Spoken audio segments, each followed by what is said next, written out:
La perdonaron a Inés Manzano. Ustedes saben por qué la perdonaron. ¿Quieren saber por qué perdonaron a Inés Manzano? Aquí te lo vamos a contar en detalle completito para que sepas la verdad, querido amigo.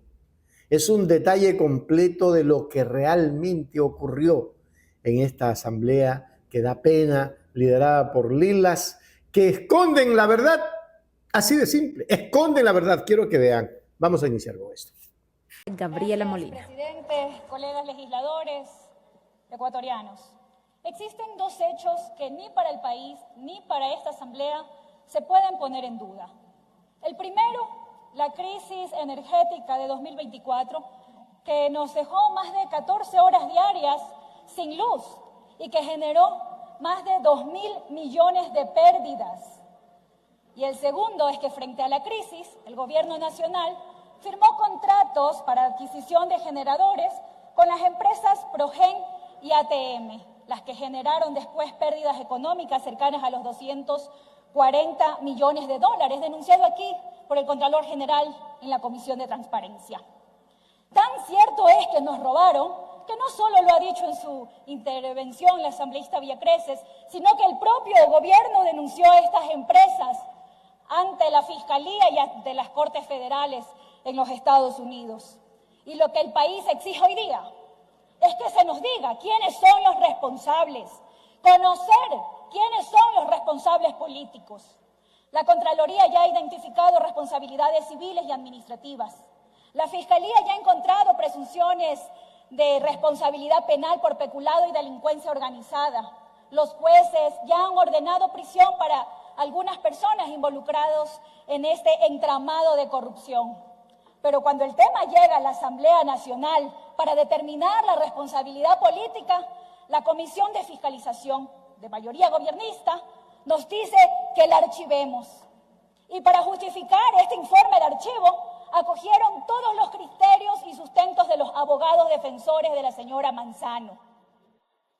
Y nos sugieren el archivo.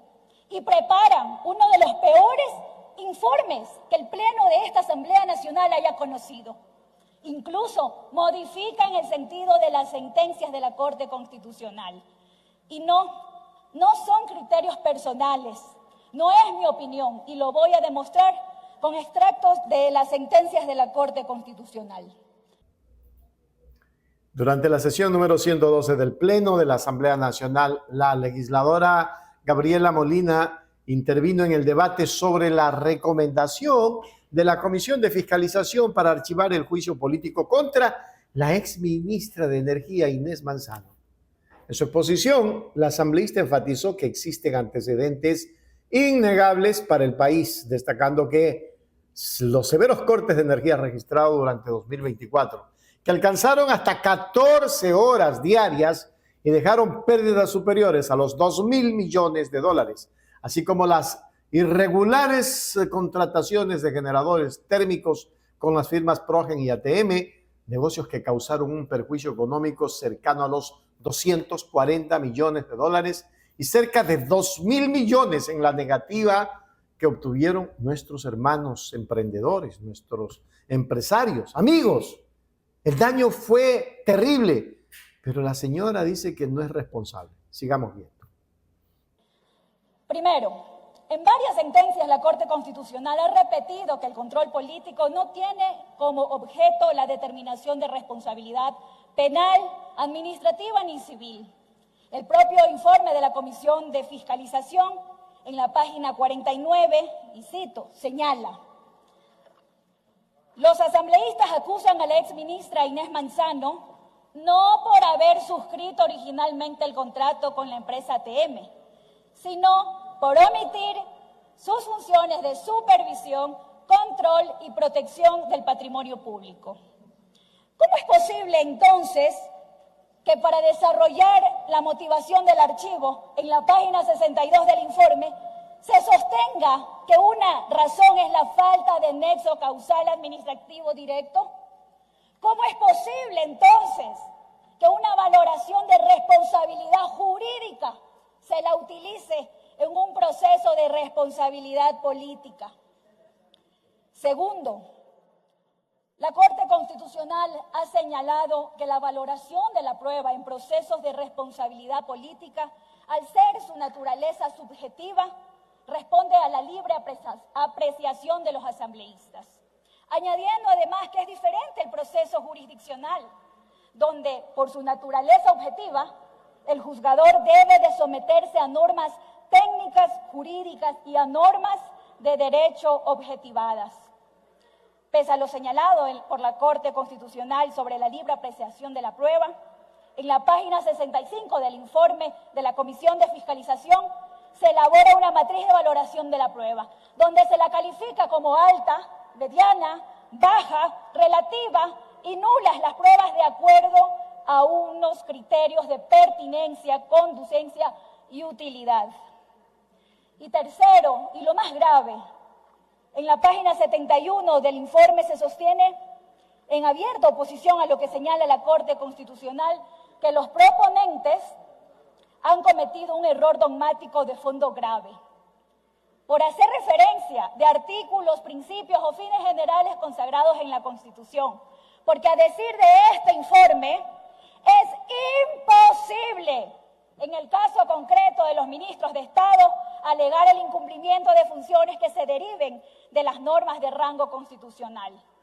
Esta afirmación es totalmente contraria a lo que determina la Corte y, señor presidente, para culminar y con su venia me permito leer el párrafo 24 de la sentencia 122-22 JC-23 que dice: la fiscalización de la Asamblea Nacional ejercida en el marco de un proceso de enjuiciamiento político iniciado sobre la base del artículo 131 de la Constitución se enmarca en la verificación del incumplimiento de funciones asignadas por la Constitución.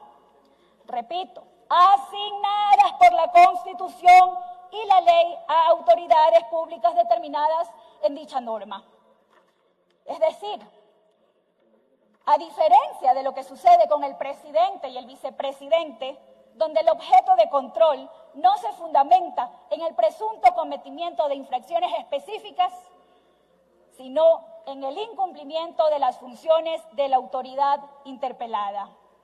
Para finalizar, presidente, inicié mi intervención señalando dos verdades irrefutables para el pueblo ecuatoriano. Y si hoy se archiva este expediente, habrá una tercera verdad, y es que ustedes son cómplices del silencio de Manzano. Por eso la protegen, por eso la blindan. Muchas gracias, presidente. Esa fue la intervención número 12. En conclusión, la postura expuesta en el Pleno evidencia la profunda brecha entre la fiscalización política y la postura del bloque oficialista respecto al manejo de la crisis energética. Al contraponer los hallazgos de la Contraloría y la Fiscalía con las falencias conceptuales del informe de archivo, el debate deja al descubierto un grave riesgo de impunidad política donde la falta de supervisión y el perjuicio económico sufridos por los ecuatorianos corren el peligro de quedar sin sanción en el fuero parlamentario. Bien dicho, nuestra querida asambleísta. Le hicieron y deshicieron en este país, se robaron la plata y no hay responsables. Es que el ministro no puede autorizar. Oiga, el ministro es el que pone el ejecútese. No vengan a manejar las cosas con terceros, no sean sinvergüenzas. Que se les devuelva la lengua y se les haga para atrás cuando dicen sinvergüenzas, porque son ellos. Sinvergüenzas, taparon una corrupción que estaba a la luz del sol, pública. Y viene a decir el patucho ese que no le alcanzan los pies en una silla normal, a decir que el juicio estaba mal planteado. Y entonces, ¿para qué estás en la asamblea miércoles? ¿No es para fiscalizar? Sinvergüenzas, sinvergüenzas. Hágase miembro plata, miembro oro. Suscríbase a Hechos Ecuador Noticias.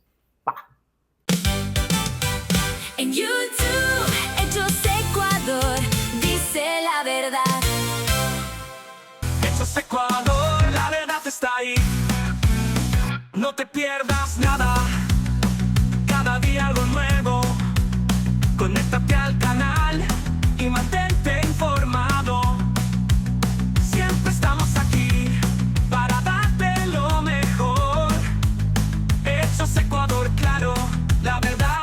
sin temor.